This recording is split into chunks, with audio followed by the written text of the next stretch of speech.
नमस्कार, NB news world में आप सभी का स्वागत है। मैं हूं धनेश्वरी दिवांगन। अब खबरें विस्तार से।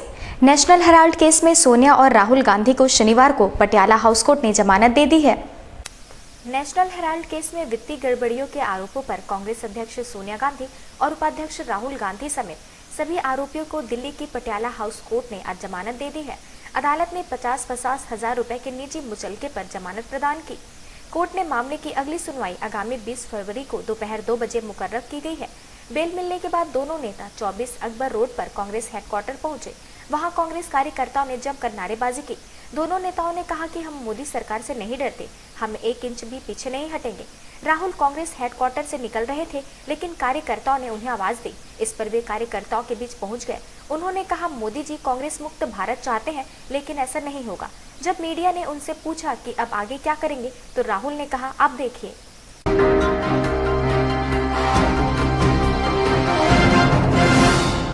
जीएसटी विधेयक के संसद के चालू सत्र में पारित नहीं होने की संभावना की ओर संकेत करते हुए वित्त मंत्री अरुण जेटली ने कहा कि विधेयक में देरी दूसरे कारणों की वजह से कराई जा रही है।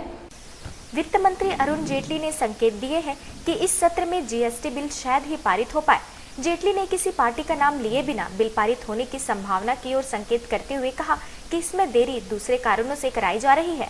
फिक्की की 88वीं सालाना आम बैठक को संबोधित करते हुए जेटली ने कहा, मुझे इसमें कोई संदेह नहीं है कि जीएसटी में देरी पूरी तरह से किसी और वजह से कराई जा रही है। मेरे विचार से यह दूसरी वजह सिर्फ ये है कि यदि हम नहीं कर सकते तो दूसरों को ऐसा क्यों करना चाहिए। संसद का शीत सत्र बुधवार को खत्म हो रहा है। जेटली ने बताया कि सत्र के इन आखिरी दिनों में सरकार राज्यसभा में सुधार संबंधी दूसरे विधेयकों को आगे बढ़ाएगी। सत्र शुरू होने से पहले सत्ता पक्ष ने उम्मीद जताई थी कि जीएसटी इस सत्र में पारित हो सकता है।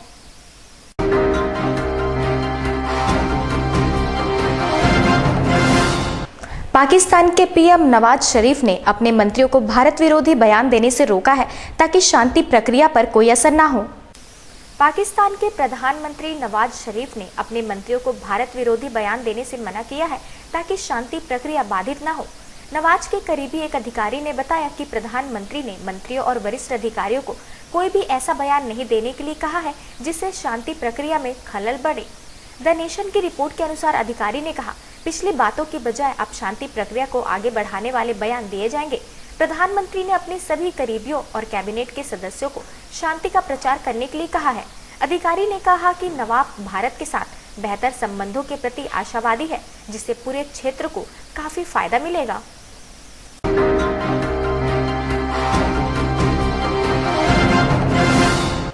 आजमगढ़ जिले में शनिवार को बेखौफ बदमाशों ने कांग्रेस के सहकारिता प्रकोष्ठ के प्रदेश अध्यक्ष राजनारायण सिंह की गोली मारकर हत्या कर दी। उत्तर प्रदेश के आजमगढ़ जिले में बदमाशों ने एक कांग्रेस नेता की गोली मारकर हत्या कर दी। यह वारदात उस वक्त हुई जब वह सुबह की सैर से घर लौट रहे थे। यह वारदात आजमगढ़ जिले के सिधारी थाना क्षेत्र में हुई। उत्तर प्रदेश कांग्रेस कमेटी के कोऑपरेटिव सेल अध्यक्ष और एडवोकेट राजनारायण सिंह का घर बेलसा के पास है। शनिवार की सुबह वो रोजाना की तरह घर से सैर के लिए निकले थे। इसी दौरान जब वो सैर के बाद वापस अपने घर को लौट रहे थे, तभी रास्ते में 2 अज्ञात बाइक सवार उनके पास पहुंचे और उन पर गोली चला दी। गोली लगने से राजनारायण सिंह की मौके पर ही मौत हो गई, जबकि हत्यारे फरार हो गए। वारदात सुबह करीब 8:30 बजे की है।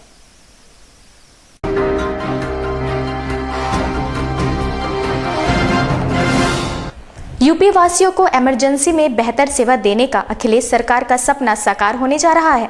शनिवार को सीएम ने राजधानी के गोमती नगर एक्सटेंशन में डायल 100 कंट्रोल रूम की आधारशिला रखी। मुख्यमंत्री अखिलेश यादव ने शनिवार को अमेरिका के 911 तर्ज पर यूपी पुलिस इमरजेंसी प्रबंधन प्रणाली डायल 100 परियोजना भवन का शिलान्यास किया। इस मौके पर बोलते हुए सीएम अखिलेश ने कहा, यूपी का डायल 100 अमेरिका के 911 की तर्ज पर होगा। उन्होंने कहा कि इस सेवा के शुरू होने से जहां प्रदेश की कानून व्यवस्था सुदृढ़ होगी, वहीं जनता को काफी फायदा मिलेगा। सीएम अखिलेश यादव ने बताया कि डायल 100 पर काफी सुझाव मिले हैं। उन्होंने कहा कि डायल 100 सर्विस अब नए तरीके से काम करेगा। इस सर्विस के तहत इमरजेंसी में प्रदेश के किसी भी स्थान से टेलीफोन करने पर पीड़ित को तत्काल पुलिस की मदद मुहैया कराई जाएगी।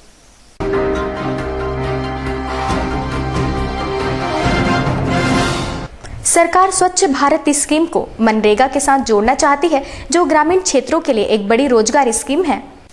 भारत सरकार के द्वारा देश की दो सबसे बड़ी योजनाओं मनरेगा और स्वच्छ भारत योजना को जोड़े जाने की बातें सामने आ रही है। कहा जा रहा है कि मनरेगा योजना को स्वच्छ भारत अभियान से जोड़े जाने की यह एक अच्छी कोशिश बताई जा रही है। इसके साथ ही यह सुनने में आ रहा है कि इससे जहां एक तरफ स्वच्छता अभियान के जरिए देश में रोजगार को बढ़ावा मिलेगा, तो वहीं दूसरी तरफ इससे नई चुनौतियां भी सामने आने वाली है।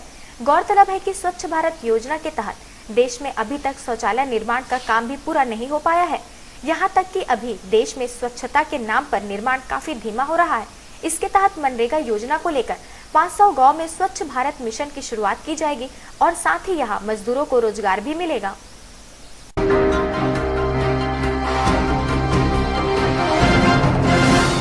कारोबारी क्षेत्र की वृद्धि और उपभोक्ता हितों के बीच संतुलन बनाए रखने का आह्वान करते हुए दूरसंचार मंत्री रविशंकर प्रसाद ने शनिवार को कहा कि वो दूरसंचार कंपनियों की सेवा गुणवत्ता को लेकर सख्ती बनाए रखेंगे।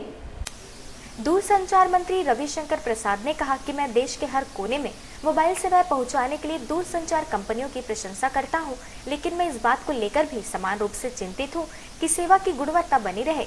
मैं उन्हें इस समस्या को समझाने के लिए कड़ी मशक्कत करूंगा। अब वह इस पर काम कर रहे हैं। प्रसाद उद्योग मंडल फिक्की के 88वीं सालाना आम बैठक में बोल रहे थे। संसद में पेश अधिकारियों आंकड़ों से स्पष्ट है कि निजी दूरसंचार परिचालकों ने देश भर में 29,000 मोबाइल टावर लगाए हैं, जबकि सार्वजनिक क्षेत्र की BSNL ने अप्रैल-नवंबर 2015 की अवधि में 4,144 नए टावर जोड़े हैं। जहां तक मोबाइल कॉल और अन्य मोबाइल सेवाओं की गुणवत्ता का सवाल है, मोबाइल टावर की अहम भूमिका है। प्रसाद ने कहा वो कई पहले कर रहे हैं, मैं सख्ती जारी रखूंगा। ऐसा करना दूरसंचार परिचालकों का दायित्व है, उन्हें यह करना चाहिए। प्रसाद ने उस समय दूरसंचार नियामक ट्राई का बचाव किया जब फिक्की के एक प्रतिनिधि ने सुझाव दिया कि नियामक को नियंत्रक नहीं होना चाहिए।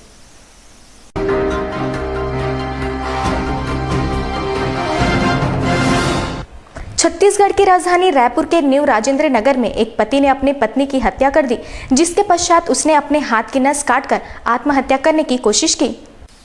राजधानी के अमलीडी इलाके में रहने वाले एक व्यवसायी ने गला काटकर पत्नी की हत्या कर दी और उसके बाद खुद का नस काटकर खुदकुशी करने की कोशिश की।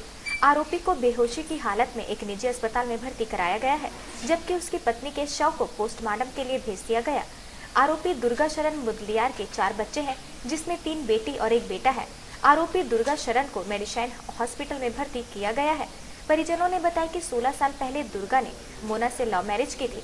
मेडिसाइन हॉस्पिटल के CEO ने बताया कि आरोपी ने आत्महत्या की कोशिश की, साथ ही वो HIV पॉजिटिव भी है, जबकि पुलिस ने बातचीत में बताया कि आरोपी का हाथ घटना को अंजाम देते वक्त कट गया था।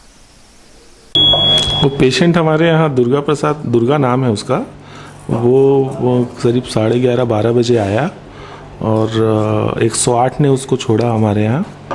तो उसका हाथ कटा हुआ था और उसने कुछ दवाइयाँ भी खाई हुई थी। बाद में वो पेशेंट का जब एग्ज़ामिन किया गया तो उसने अपने हाथ को काटा है, जिससे उसकी नसें भी कटी हुई हैं और उसके बाद उसकी सांस लेने में भी दिक्कत हो रही थी। तो हमने उसको प्राइमरी ट्रीटमेंट दिया और निकट के जो न्यू राजेंद्र नगर थाना है वहाँ पे हमने इन्फॉर्म कर दिया।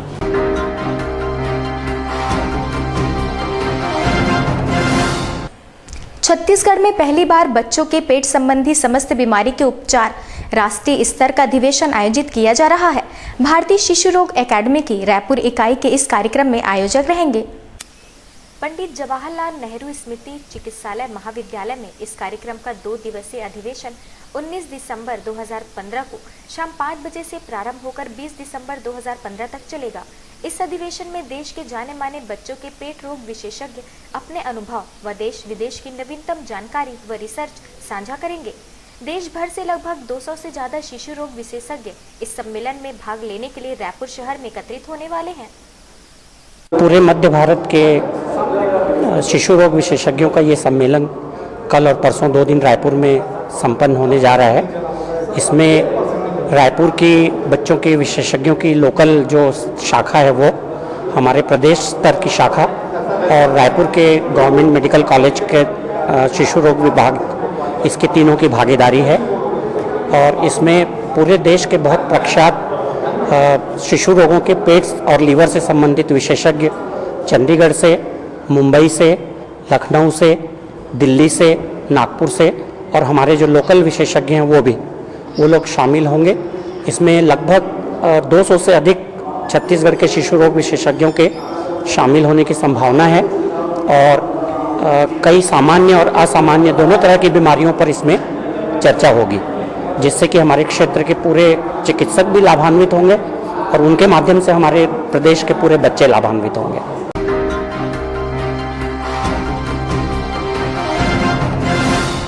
राजधानी रायपुर के प्रेस क्लब में बंगाली समुदाय ने अपनी 4 सूत्री मांगों को लेकर पत्रकारों से बातचीत की। छत्तीसगढ़ बंगाली समुदाय ने शासन के ध्यान आकर्षण हेतु समाज की प्रमुख मांगे प्रस्तुत की। बंगाली समुदाय के विद्यार्थियों को मातृभाषा बंगला में प्रारंभिक शिक्षा का संवैधानिक एवं मौलिक अधिकार के साथ ही कक्षा 12वीं तक बंगला भाषा को एक अनिवार्य भाषा का दर्जा दिए जाने की मांग की है। इसके साथ ही छत्तीसगढ़ में निवासरत बंगाली समुदाय को भूमि का संपूर्ण मालिकाना हक प्रदान करते हुए भूमि क्रय विक्रय का स्वतंत्र अधिकार प्रदान करने की मांग की है। मंडल जी ने जो मुद्दा उठाया जो कल हमारे उसमें रहेंगे, इस मुद्दे के साथ एक मुद्दा और भी है कि छत्तीसगढ़ में जो बंगालियों ने जो काम किया है, जो मेन जो प्रतिष्ठित लोग रहे हैं, जिन्होंने स्वाधीनता संग्राम में भी काम किया और साहित्य समाज जगत में भी काम किया, उनको हम पहचान दिलाना चाहते हैं कि छत्तीसगढ़ के लोग और बंगाली समाज भी इन्हें जाने। साथ में हम एक सेतु बंधन का भी कार्य करेंगे कि बंगाल जो हमारा राज्य है, वहाँ के लोग को में वहाँ पर जो छत्तीसगढ़ी बसे हुए हैं उनको भी वही सम्मान वहाँ पर मिले जो सम्मान वहाँ के बंगालियों को छत्तीसगढ़ में मिल रहा है या छत्तीसगढ़ शासन दे रही है। तो हम एक सेतु बंधन के रूप में भी कार्य करेंगे। साथ में मंडल जी का जो मांग है वो मांग भी है कि शेड्यूल ट्राइब ओबीसी को मान्यता दी जाए, बंगालियों में जो कास्ट है। और पहले जब अविभाजित मध्य प्रदेश में ये था कि जितने भी बंगाली सोसाइटी के स्कूल्स थे उसमें बंगाली एक भाषा हुआ करती थी जिसमें पढ़ाया जाता था, लोग बंगला सीखते थे। लेकिन वो छत्तीसगढ़ राज्य बनने के बाद वो बांग्ला भाषा का वो चीज़ हट गया है। तो हम दोबारा से चाह रहे कि जो हमारा मतलब जैसे बिलासपुर में बंगाली स्कूल है, रायपुर में कालीबाड़ी बंगाली स्कूल है, वहाँ पर बंगाली एक सब्जेक्ट के तौर पे पढ़ाया जाए ताकि लोग बांग्ला भाषा को ना भूले। इतना मीठा भाषा है, सब लोग सीख लेते हैं, जल्दी सीख लेते हैं, समझ लेते हैं। तो हमारा वो है कि इस चीज़ का मांग है।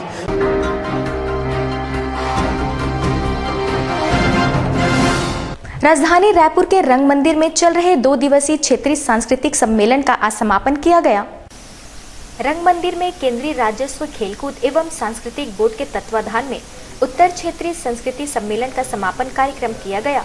इस कार्यक्रम में गीत संगीत के साथ ही नाट्य प्रस्तुति भी दी गई। देखिए, ये नॉर्थ जोन कल्चरल मीट है सेंट्रल एक्साइज और इनकम टैक्स डिपार्टमेंट की। इसमें 4-5 जोनों से प्रतिभागी आए हैं और इसमें संगीत, नाटक, एकल गायन, सुगम संगीत, हर तरह की प्रतियोगिताएं हुई हैं और आज इसका समापन है।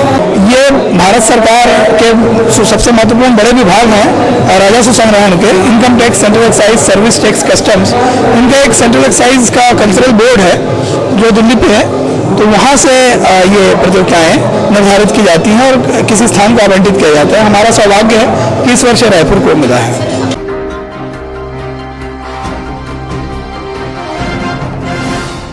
नेशनल हेराल्ड मामले को लेकर आज कांग्रेस ने कलेक्टर परिसर में 1 दिवसीय उपवास किया। उन्होंने आरोप लगाया कि केंद्र में बीजेपी सरकार द्वारा जबरदस्ती सोनिया गांधी और राहुल गांधी को फंसाया जा रहा है।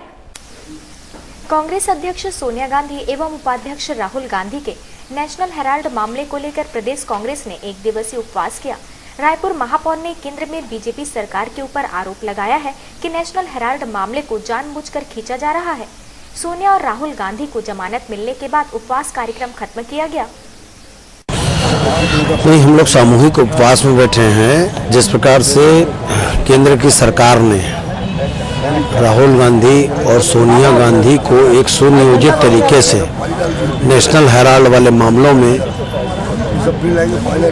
दूसरी दिशा की ओर मोड़ने का जो प्रयास कर रहे हैं, उसको लेकर यहाँ पर एक सामूहिक उपवास का कार्यक्रम कांग्रेस पार्टी के तमाम नेताओं और कार्यकर्ताओं द्वारा किया जा रहा है। और अंततः जिस प्रकार से ये गतिविधियां चल रही हैं, केंद्र सरकार डेवलपमेंट के कोई काम कर नहीं रही है, तो लोगों के दिमाग डाइवर्ट करने के लिए इस प्रकार के कृत्य कर रही है। ये निश्चित रूप से आज का जो वाकया है सोनिया गांधी और राहुल गांधी जी के साथ, ये उन्हें परेशान कर सकते हैं, पराजित नहीं कर सकते।